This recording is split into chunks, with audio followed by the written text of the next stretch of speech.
nondescript building industrial estate in the middle of nowhere in Orlando. You'd never believe who's behind those doors. So Freddy Tavarish, the legend who restores broken cars and is also one of the stars of Car Trek, is inside here with all his works. Everything's in a million pieces, but he's given me an exclusive access to come and have a look around with him and see what he's doing and actually see his amazing car collection. So come and have a look. Freddy. What's up, man? Hey, how's it going? Pretty good. How's it going with you? Yeah, great to see you. Thanks for letting me in. Well, I mean, this is pretty crazy. You showing up to my shop. I have a lot of projects. Some of them are even finished. So it's a change of pace for me. This is so cool though, to get inside your lair, and I love it. And you'd never know you were here. There's like these nondescript buildings everywhere. Yeah. You've got this huge engineering project going on. I think that's what this is, or is this looks like car collection / engineering home? So this used to be my main shop where we did all the body work, all the mechanical work, and we cleaned cars. So as you can imagine, all that stuff doesn't really mix very well. So this now is my detailing and finishing shop, meaning that all the clean cars, they get to have a nice home here on the lifts, and we clean cars here, and then we just leave them in a clean environment. It's air conditioned, and it's quiet, and it's nice. And I have another shop for all the dirty stuff. Okay, and this looks like your little office as well? You kind of so we do some editing here. We also have a couch because sometimes we like to sit and just watch TV. What do you watch? There's a show that was on a while ago with this guy in a helmet. I don't know, whatever. Anyway, so we have some cars here. Please. This looks, I mean, talk about eclectic collection. Is that, you got a Lotus here? Yeah, so this is actually not a Lotus. Right. Nothing is what it seems with you. Nothing is what it seems. So this is not one of my cars, but this is a car that belongs to a friend of mine. Tesla Roadster. This is the original Tesla Roadster, yes. So this was based on the Lotus Elise, but then they changed the frame and all that and made it an EV. And this is actually the only Tesla Roadster that exists, because the new one, the new Tesla Roadster, the 2017, or that was supposed to come out, that does not exist. So I drove the original. Yeah. Twice actually. I drove it at Top Gear and also on around Brands Hatch. I drove the development one. So the first one had this huge battery pack. Yes. Right in the high up in the trunk at the back. Mm-hmm. And you could really feel it affecting the weight transfer. And they shrunk it, lowered it, and it was a lot better. So this is the only one left? Because I don't remember that one I drove, I think, was red. And well, so didn't have a carbon roof. Yeah. So this has a bunch of carbon stuff on it. These are actually becoming increasingly rare. Yeah. And you can get battery pack upgrades for them. So I think this has a new battery. Rex, can you open up the back of the? How do you open this up? Because this is kind of it's a real piece of history. Oh, absolutely. It's the last one. No, I mean it's not the last one, but it's just the one that like it's a Tesla Roadster that actually exists as opposed to a million pieces. Look at that. Yeah, that's way different. Although not that much different. It's still quite a big pack and fairly high up. Yep. But this has, I mean, as far as I know, this is as updated as you can get. This was a Japanese import, and what I like about this is that like there's a lot of carbon fiber construction, and you can see the it's so light. Yeah. Because the battery pack is so heavy. Yeah, they've tried to lighten what they can. With this, it's the standard thing to go for, isn't it? That trend. Okay, lighten the roof, and everything will be fine. Well, it's simplify and add lightness. That's exactly what they did, but they couldn't do anything with the batteries because that's their batteries. You know. What I like about these cars is that it doesn't make any noise, but when you get in, it kind of feels like back in the States, when I was growing up, we had these things called Power Wheels. It's like these little, toy cars with a tiny 12-volt battery in them, and you drive around when you were a kid. And this is like the grown-up version of that. The build quality is probably the same. Yeah. And everything it's like super minimalistic. So you have these giant buttons for park, reverse, neutral, drive. Yeah. And it's cool to me. I don't know if I would have it as a daily driver because it's a little too Spartan in there. Mm-hmm. And also, I mean, it is kind of. I mean, it is a Lotus, and they were basic. Yeah, they were very basic, and then Tesla made them even more basic, because you don't get to roll your own gears anymore. Yeah. It also doesn't have a power steering. No power steering. And there's no power steering. Yeah. Thing is, it's so light, the car. Generally, I mean, I don't remember needing it on this car. all the ones I've driven most of the low tie. And Low tie. Yeah, low Yeah, tie. it's like octopi. And my favorite, one of the favorites was the VX220 when GM did a product. Yes, that was the Opal or something, or Opal, Vauxhall. Yeah. That was quite cool. It was their two-seat sports car. But We never got that here. Yeah, it was a nice car. Yeah. But it was an interesting choice. But they're versatile and you can do what you like. And it's an interesting choice to electrify. It's cool. So we are actually going to do something with this because, again, it doesn't belong to me, but we are trying to breathe new life into it. I think the guy that bought this, he bought this for some crazy low number of its actual value. And I think when we get done with this, we'll clean it up. We'll make everything shine like new. What do you think this car would be worth, like, right now? Like, just not knowing anything about the market. It's 50K. 150. Is it? 150. Because of provenance, and it's one of very few. No, well, it's not necessarily provenance, but like these had a resurgence. So like a few years ago, you could get one that needed work for like 20K. Yep. And now they're 5x that. It's so insane how the market for these has like appreciated. And I don't think that's going to be the case for any other EV or Tesla or anything like that. I think these are kind of like the genesis of the brand. First. It's pretty neat. So people are going to want this. So who's put the Brembos on? So this is as it came from Japan. So you still have like all the markings and stuff. Like this has not been cleaned, anything like that. So if it was done, it does have aftermarket Brembo brakes. I don't know if they came with those. I don't know anything about. I don't think they did, but yeah. That's a plastic cover Brembo. That's a plastic cover. All right, so yeah, my friend just said this. It's a nice touch. It's a plastic. So you can just unclip those. Huh? Oh my god! My god! It's a plastic. It's an actual plastic cover. I struggle to cope with that kind of stuff. It's so narcissistic. I feel like we need to get rid of this right now. I don't know why this is in my shop. Let's get that off. Yeah, get this crap off my. It's glued on there. It's glued good. That's pretty. It's just lame. Isn't it? I don't think it would need particularly big brakes anyway. Because you have the regen. Yeah. You have the regenerative. But love it. I can't. My eye is distracted slightly because I love Lancias. Okay. What is that? So that is not a Lancia, but that is called an Autozam AZ-1. It is the love child between Suzuki and Mazda, and this is what is called a K car, a car in Japan that was limited in size and displacement. So you had a 3-cylinder, 660cc maximum displacement. So this had 656cc, and it made like 62 horsepower or so. Has a turbocharger. It revs really high, mid-engine, rear drive, and the best part about it is gull-wing doors. That's cool. Oh yeah. This is like a little city hopper. So this is like a tiny version of a McLaren F1. This is basically the same thing. Gordon Murray in this car. This is Genesis. How do you say that with a straight face? I don't know, but I did. No, this is the doors are cool. Do you know what though? And you know this, how hard it is to engineer doors like this that work. Yes. It's really complicated. It really is, but like here, everything's simple. The car is cheap to produce. All the panels are plastic, and this one does have a one-off body kit. So this body kit is different than any other AZ-1. So this is all custom, made to look like a sort of Lancia Stratos-ish. Like a Stratos Junior. Someone's joking with the livery, clearly. Oh yeah, absolutely, yeah. Because there's not any Italian parts in this car, but it looks kind of cool. Got the intakes in there, and you got a tiny little engine in the back. It's How many of these are there? That's a good question. Probably like a few thousand, maybe. Okay. They're increasingly rare, even though the car is very, very small.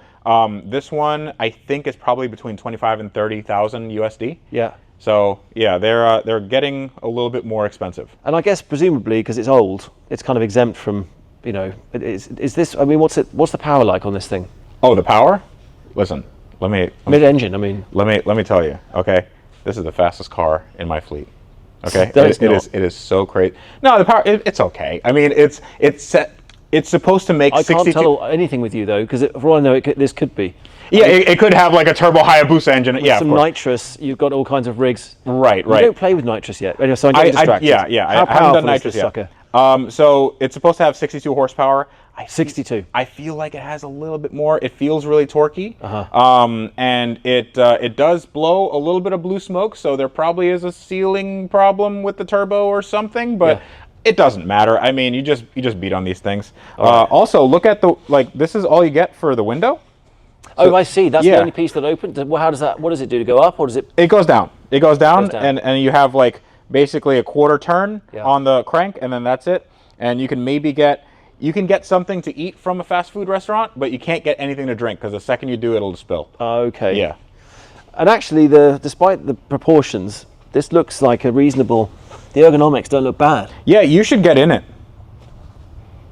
It's got a Momo steering wheel. It does. It does. So I got the Momo steering wheel. That was the smallest steering wheel. Let's have a little sit in it. Can I sit in this one? Yeah, yeah, absolutely. I hear race car drivers are really small people. On the bottom, middle. Yeah, there you go. Yep. This is worse than a TVR for getting into. No. I don't know what I'm doing. Is it locked? Nope, not locked. There we go. Magic touch. Yeah, there you go. Thanks for making me look like a fool. It's easier than a McLaren and also very hard. Oh yeah, it's quite easy. Yeah, you just have to snap That's nice. Yeah, there you go. I have a little issue already. I can see this is worse than a GT40. Duck your head and watch your hands. And you're in. Yay! Look at that. That's not bad. Yeah, it's not too bad. Can I start it? Yeah, you can turn it on.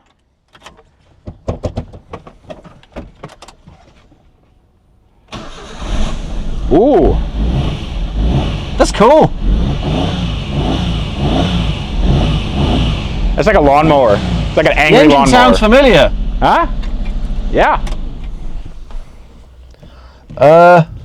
Yep, there you go. And then just push out. Yep, there you go. The engine sounds familiar. Do you say it's a Suzuki thing? It's Suzuki, yeah. It sounds like a Vitara. It's the same as in a cappuccino.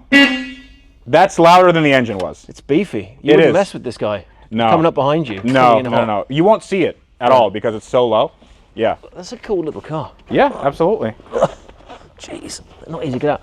Like, in total contrast is this. Yeah. Absolute weapon. What the hell is this? So this is not my car. This is Matt Armstrong's car. Of course it is. We just keep it here because this does not belong on European or UK roads. What is he doing? Pikes Peak in this or something? No. This is the ultimate flex. So you have a 2011 RS6, which we didn't get over here. This is a right-hand drive model. And he decided that he wanted to not only rebuild it, because of course it was crashed, but he put a stank nasty wide body carbon fiber kit on it. Looks good. So it is now impossible to park anywhere. This is not this is a replacement kit, or is this the one he put on? This is the one he put on. Right. Yeah. You don't like it? Yeah. The car was never this wide. I mean, it's wider by 4 inches on each side. Are these downforce produced? Oh no, that's gonna fall off. No, I mean, this car has been pretty fast. Like, I think they took it up to like 150 or 160. I wouldn't put too much weight on that. Well, if you do 160, the air is going to put weight on that. Yeah, but this is coming off for sure. Well, listen. Oh my gosh, that's just glued on. It is glued on, but this is how kids these days express themselves. Okay, Ben. All right, we don't do real aero. We don't need it. We talked about Matt in those terms, but it makes sense to. Yes. No, but it's. I honestly think it's a very striking car. It looks awesome. I like how they did it with the livery. It looks like a DTM car. It does. It looks like DTM. And it's an Avant. It's a touring car. It's a station wagon, which is always cool. We should. I want to see if this thing starts because we haven't had it on the tender, the battery charger, but. You need to listen to how loud I'd love to hear it. is. Yeah. This thing looks amazing. But you immediately think, it's got downforce, but I think that it could be an issue. Oh wow. Yeah, that's not going to stay on. No way. Interesting dive planes on the door as well, which is not something I've seen on any car, including DTM. But maybe I missed something. Maybe this is something that Adrian knew he should be working on. Door dive planes. I'm not surprised that the little hints of gravel. Looks like someone's taken it on. Yeah, someone's been off-road. We've taken it to some events. Yeah. All right. Well, that's a good sign. It looks badass. Yeah. Watch your head.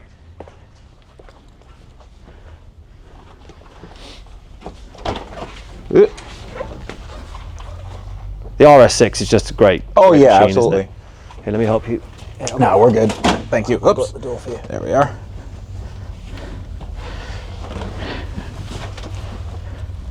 All right, so you ready? Ready, I think. Do I need ear defenders? Holy moly.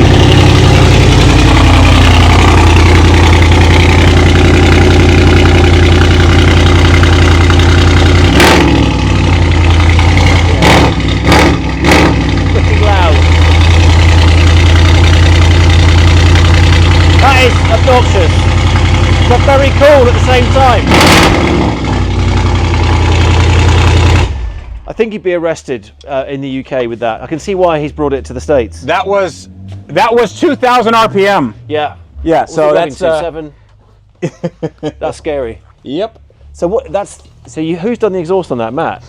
Yes. So Matt has done everything onto this car, and I mean, it's. The police would hear you coming from miles away. Yeah. Good thing we don't have any of those here. So. That's super cool. I love it. I love the design. Mm-hmm. I think I would just look at that and immediately believe that it was going to be like a full send Le Mans car. Absolutely, yeah. I think it's one of these cars that you know, everybody always thinks about making one, but then nobody actually does because you know, who would put a carbon fiber kit on a station wagon? But here he is. I mean, this made 650 wheel horsepower, so at the crank, it's probably producing like 800 bhp. Okay. He's been a busy boy. Oh yeah, yeah, for sure. Love it. I used to have one of these. Oh, did you? I loved it. I crashed it.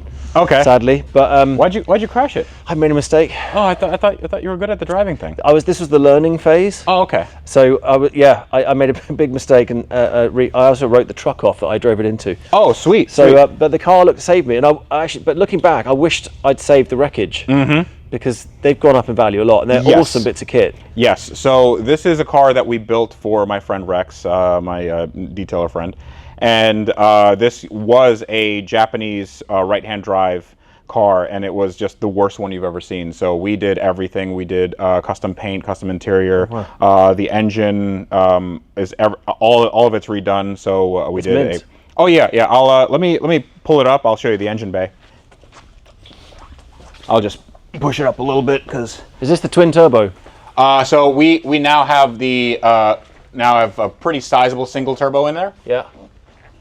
Oh, so you've done that? Yes. Okay. So we've also done the interior. Everything on the interior is completely new and mint. It's a two-tone, same color interior as in my McLaren. Same guy that did it. So E3 Customs, Matt. He's an amazing dude. Suede on the driver's side. That's super cool. And then we should.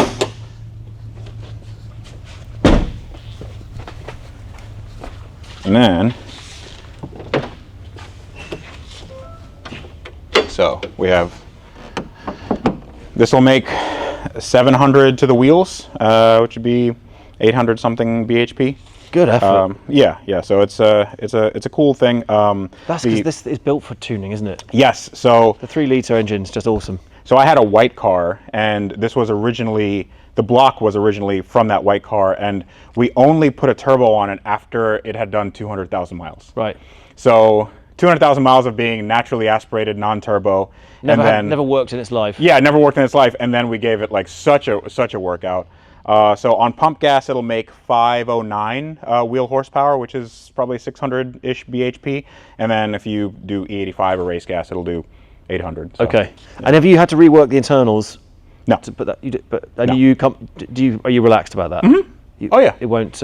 No, not at that power level. If you go to like 900, 1,000, that's when you're going to have to maybe do things. But these blocks are really strong. They're iron blocks. Yeah. So it's almost like a diesel. Like you can throw whatever boost at them. Just don't be stupid about it. But like they're really stout. It also has a 370Z transmission behind it. So it's a 6-speed. You switched it out? Yes.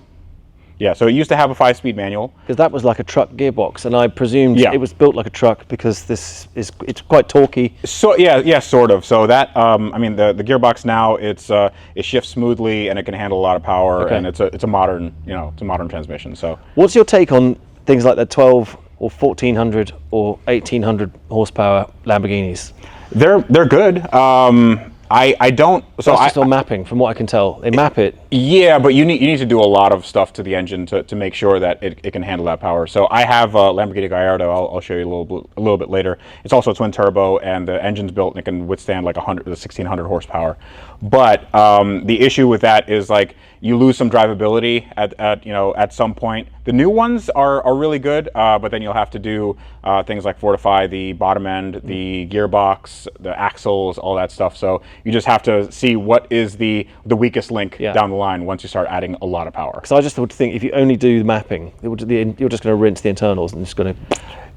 Yeah, I mean, like we can get really geeky about it, but like if you do tuning, there's a few things that happen. You can change ignition timing, you can change, cam profile. You can do different air fuel ratios, and that can give you, more power, less power, different torque curve. But that also puts a lot of strain on the engine internal. So if they're not, rated for that, like the bearings, they're taking a lot more load. So you have to make sure that that's all good. You have to decrease or increase tolerances. So that there's an art and a science to it. So you've done a lot of this, which means you must have learned a lot of this the hard way, or have you? Yeah, I mean, I've blown up a few engines. I've blown that one up. Yes, love it. This is one of your more recent builds, isn't it? Yes. So this is my 2016 McLaren 675 LT. I never thought that I could afford one of these, and I couldn't, so I bought a really broken one.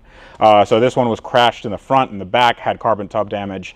The engine had a chunk missing out of it, so we fixed all that. It took me about 2 years. We have a custom shade that we call Tempest Blue for my sponsor. Awesome. And these gold notes are great. Yeah, so my money no object dream car was a McLaren F1. Yeah. And for Car Trek, we actually got to drive, me, Ed Bullion, and Tyler Hoover, we got to drive Chassis 22 McLaren F1 owned by the Revs Institute. And I loved that interior, so I wanted to make an homage to that interior in my car. So I got Daytona seats, I got the two-tone brown on black interior, and did like small little tweaks with gold and like accents and stuff like that. So, because the McLaren F1 had gold everywhere because it's a good, heat heat shield. Heat shield or whatever. So that's the inspiration for that. Yeah. It's beautiful. You've done an amazing job with it. Yeah. But it's, it's always a work in progress because, my friend Sam Hard came by and I took him for a ride, and then the engine blew. So, engine blew big. It was, 3 holes out the block, all the oil everywhere, 2 rods just left. And is that a hangover from the impact? Something maybe was damaged internally, or what? No, it was because I was pushing more power. These engines stock, they really can't handle much more power, especially the 675s. Yeah. Their rods are very, very, very thin. Right. So then I went to Chicago to Cannonball Garage, and we made a 4-liter. So this used to be 3.8. Yeah. I made a 4-liter, so built it up. Yeah. Well, no, actually, it's just stroke. Okay. So the 4 liters, they were in the 720S, the newer cars. So we got a 4-liter block, and we got so different engine altogether. Different engine altogether, yeah. So we have new rods, new pistons. All the bottom end is completely fortified. I mean, this thing can handle whatever I throw at it. So then we gave it a little bit of a tune, and this thing drives like no other McLaren. So mega. Yeah, that's super cool.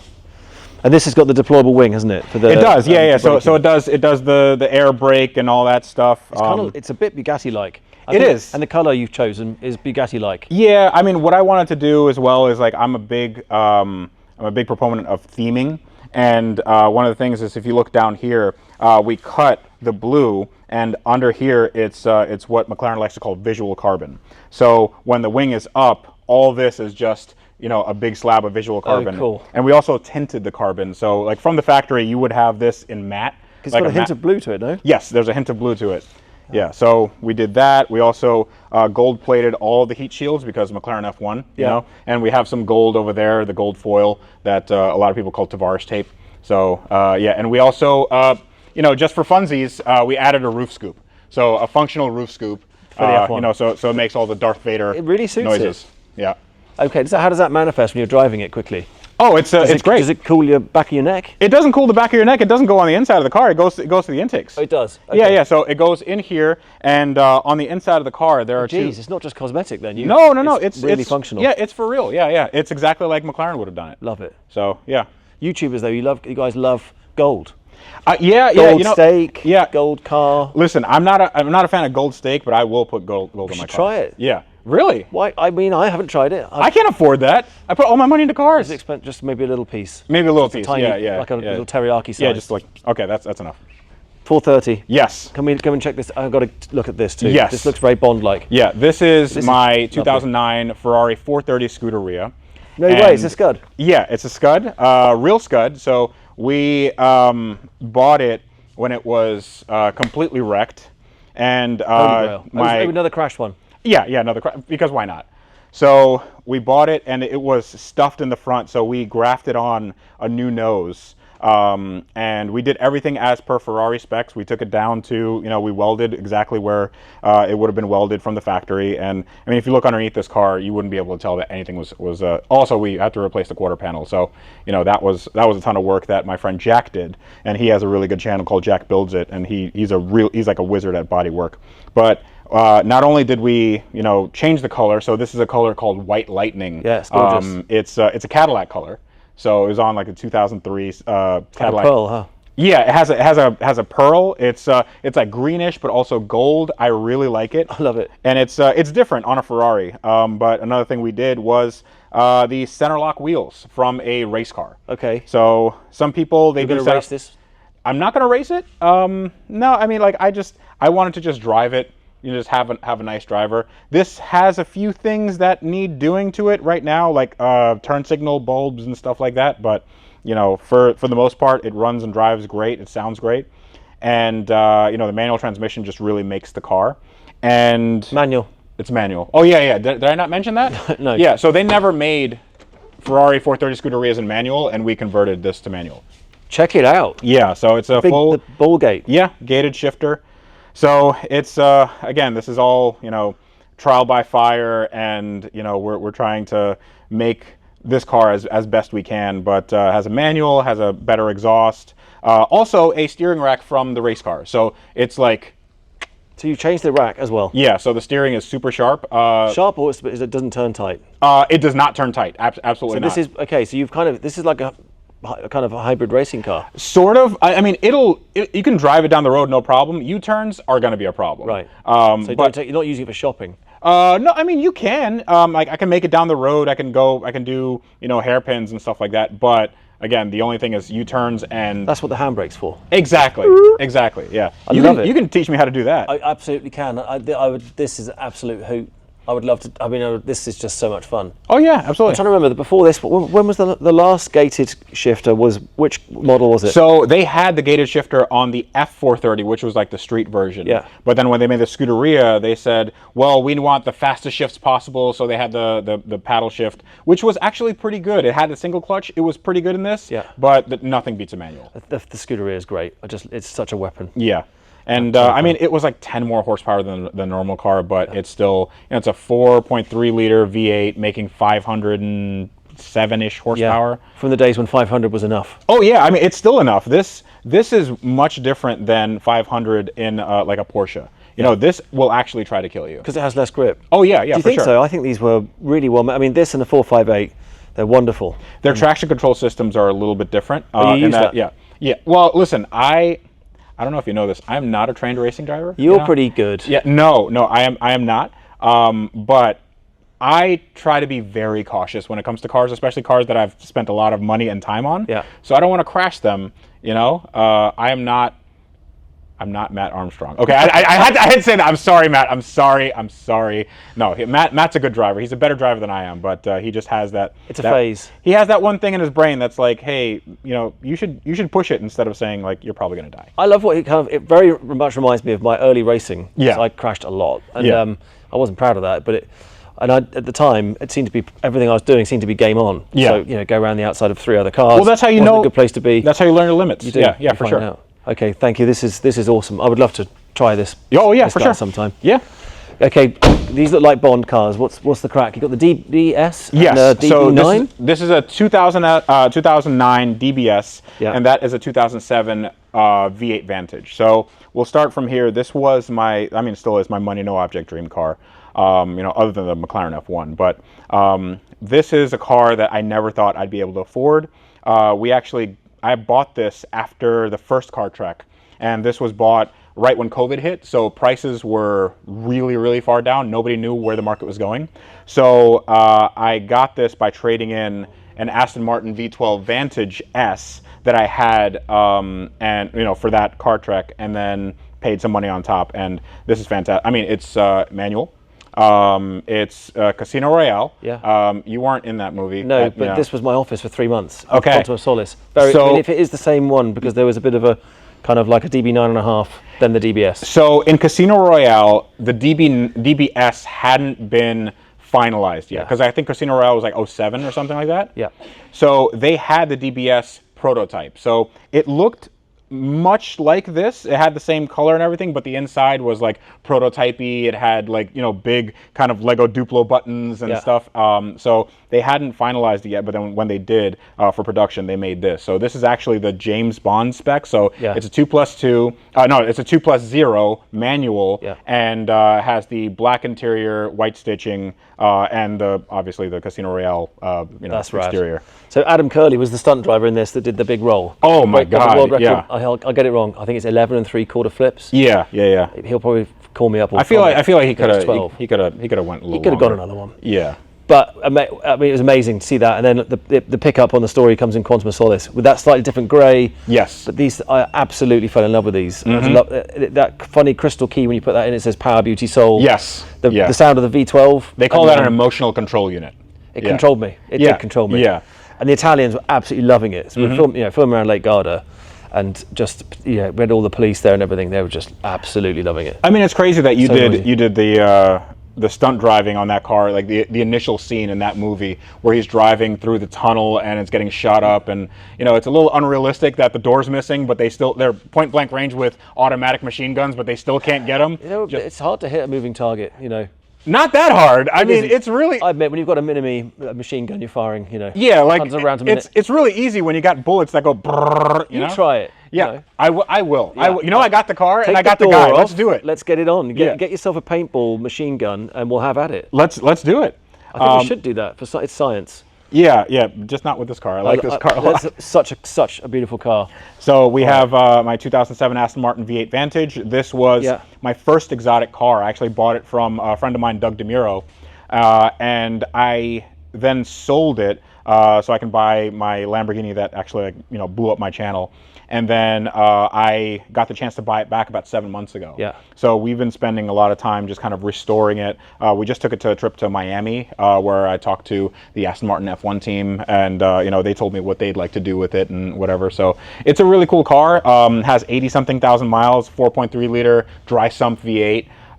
Has a manual transmission. It's a cool. It has a little bit of a tune on it. Probably makes about 400 horsepower. Did you feel with this?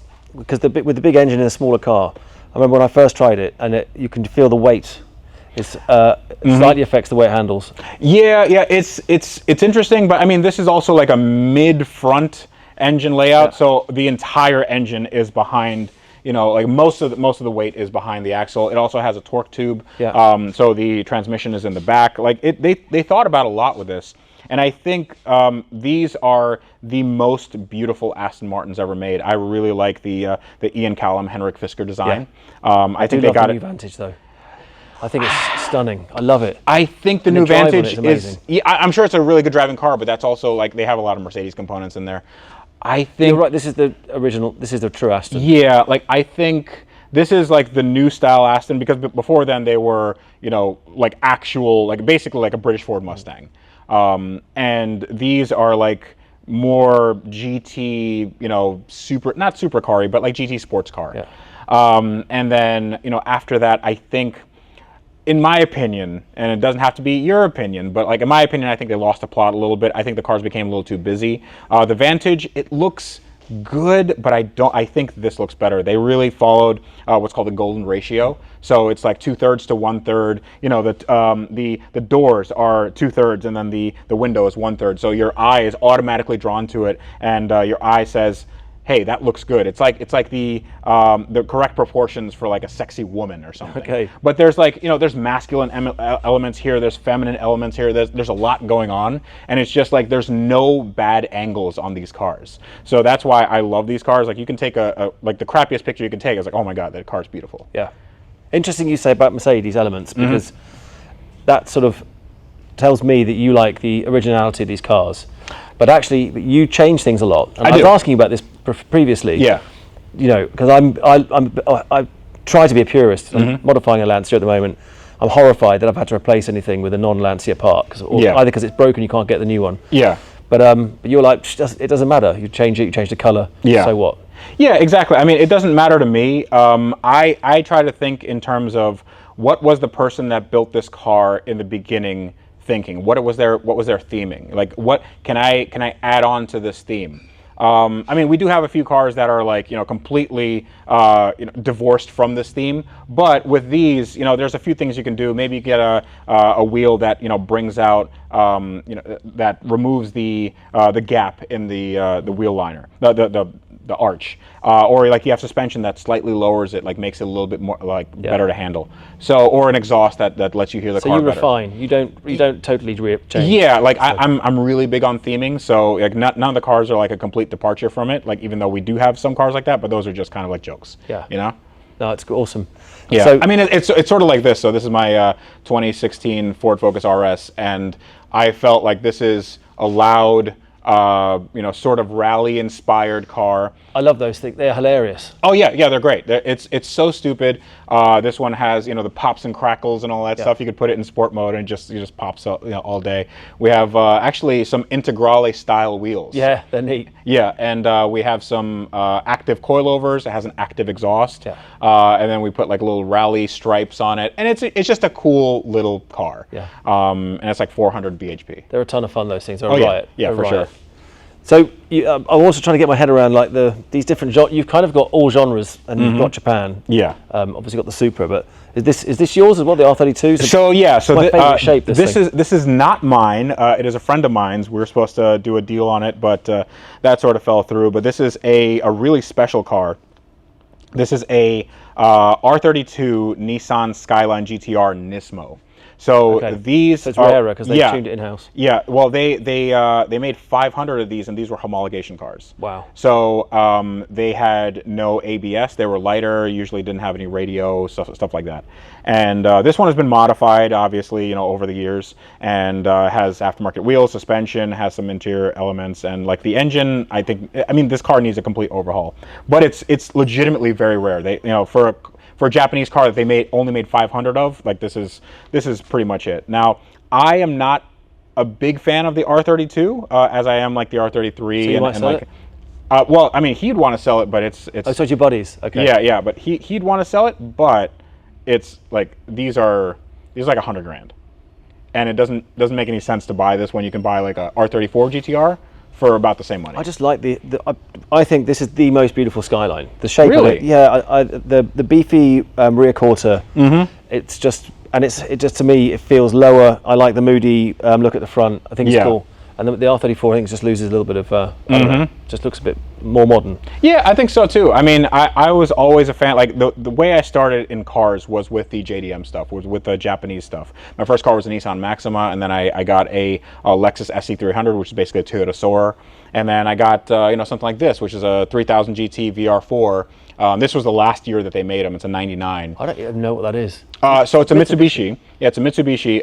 It's twin turbo, all-wheel drive, all-wheel steering, 6-speed manual, and this, it just looks crazy. The only thing, it's great. The only thing I've done, front, yeah. Four-wheel drive. Four-wheel drive, yeah. So the only thing I've done is change out the suspension, the exhaust, and the wheels, and everything else is exactly stock. I mean, I've done like intercoolers and stuff, but I missed this car. I've never seen it. Yeah, these are really, really cool. You should drive one. They drive. They're heavy. Yeah. So they're 3,800 pounds, which is about like 1,100. No, probably 1,400 kilos or something.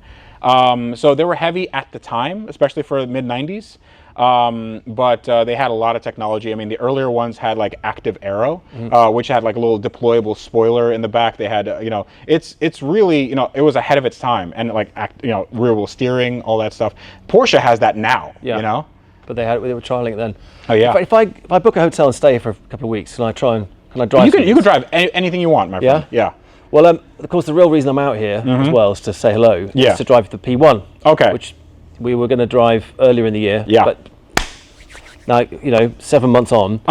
What is it? 7 months since SEMA? Yeah. So so here it is. So here it is. Take a look at it. So this is my P1. I hope you like it. That's frightening. Yeah. So no P1. No P1. So the P1 right now is at more sand.